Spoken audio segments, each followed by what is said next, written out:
Gift of the Givers representative in Malawi say that more help is needed for the country after this devastating tropical storm, Cyclone Freddy. For more on this, we're now joined by Gift of the Givers Malawi representative, Sharifa Mia.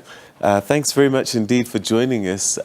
We've been seeing some pretty heart-wrenching images coming out of Malawi caused by this cyclone.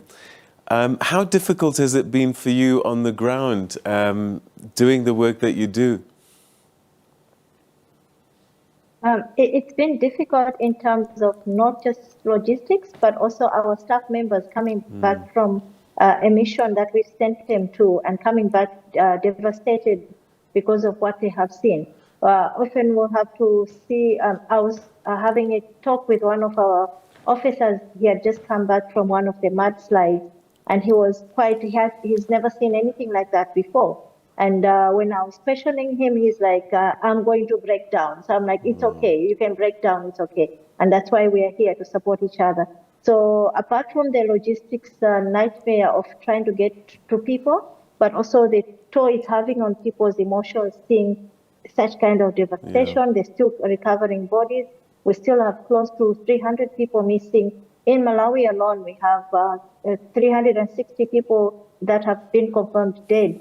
You can see the figure in Malawi is higher than Mozambique.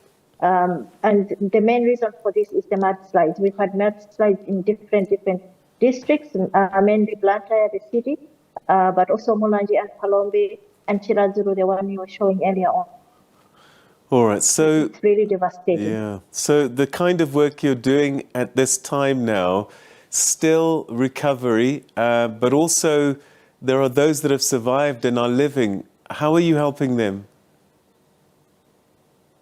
Yes, so those that have survived and have lost all their homes, everything, they are living in camps. Currently, we have, yesterday we had 300 and something camps.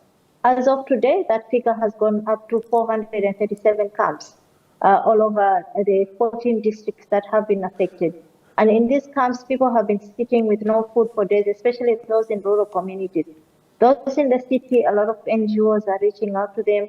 Some people bringing hot food for them. But we have seen communities where our team went out to give out food aid, and they were shocked to see somebody come because they said, we haven't seen anybody since we moved to the camp on Sunday.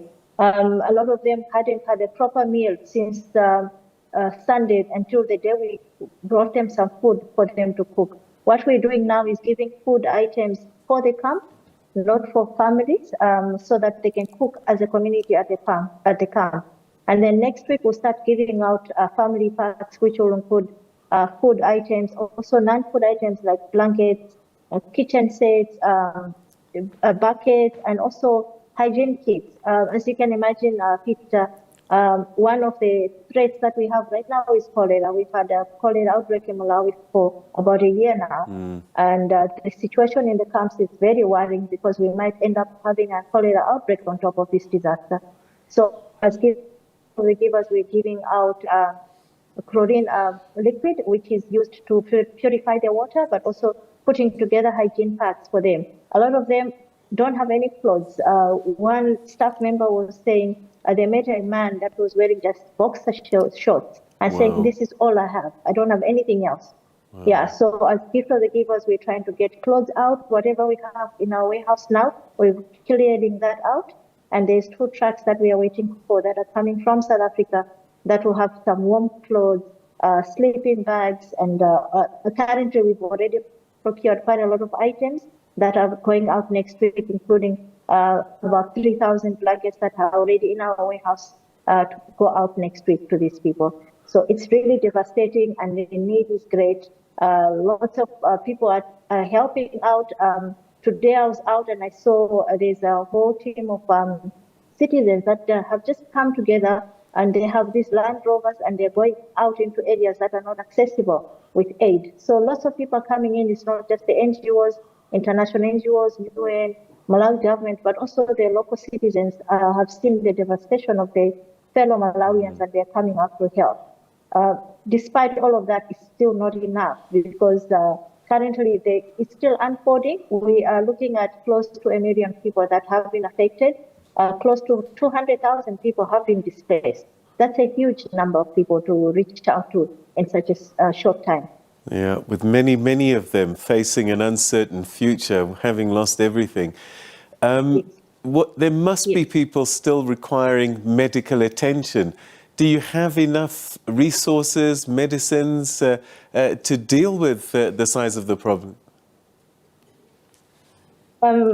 In some places, actually, clinics have been affected. In Palombe, the main hospital, it was actually opened last year. It's one of the big hospitals in the district. It's been underwater. So that's also another challenge. So we're having NGOs coming in with mobile clinics. We've seen others set up camps, mobile clinic camps in the camps itself. So there is some help coming in from different organizations, but there's still a great need in terms of medical assistance, but also food and clothing and shelter. Lots of people are sleeping in. If I can give you a picture, one of the communities we met is about 75 families that are living in a small church, maybe 20 square meters. Wow. And the church also, the walls they look like they can fall at any time because they're not made of cement. And there were women just sitting around. There's no space for them to sleep. The only space there is for the children to sleep. The men huddle outside. They light a fire to keep warm at night, but there's no way to sleep. And all around them, there was water. Our team had to walk through water to reach them, to give them some food. And you will not believe, Peter, these people, after they received the food, they were so happy and they started dancing and singing, despite all the devastation, but they were so shocked to see somebody come to their rescue and give them some food because they hadn't eaten for days. So it's really heartbreaking to see what's happening out there. During situations like this, I'm always concerned about children, and I would imagine that they are going through quite a lot, not just physically, but emotionally, mentally. Yeah, we've met a number of children, we've spoken to them, and it's really, some of them, they're walking around dazed, like they don't know what is happening. We have some children that have lost their families. They are unaccompanied minors. Luckily, UNICEF is very active in Malawi, so UNICEF is taking charge in terms of looking after those children. But the challenge now is the schools have been closed now. They've extended, they had closed them for a week, but closed up to the end of the term, which is end of this month. They'll only open after Easter because the schools are being used as camps. But also once they open, there is so much trauma that the children are going through, the teachers are going through, teachers losing their students that they had in their schools. How are they going to go back and start teaching? So there needs to be some counseling for them. There needs to be beyond the material things, there needs to be also that emotional care that is given to them, especially the children and also the elderly. We often are overlooked. They usually are the ones that are mostly affected. So as Gift of the Givers, when we go into a community, we look at those things. We look at the most vulnerable phase. Let's first reach out to them. And we always ask our team members. Right now we have also interns that have come in from through the Department of Disaster. In fact, a few months ago, they emailed us to say, can you take up some interns, and they're with us. So we also asked them to say, okay, you're not just there to give them food. You're not just there, you're also there as a human support, as let's give them that counseling that they need, or just a smile is something that can brighten up somebody's day. So despite whatever they are going through, we try to ask them to be also open and see what the trauma that the people are facing, and try to deal with it in a way that can make things a little bit better for them.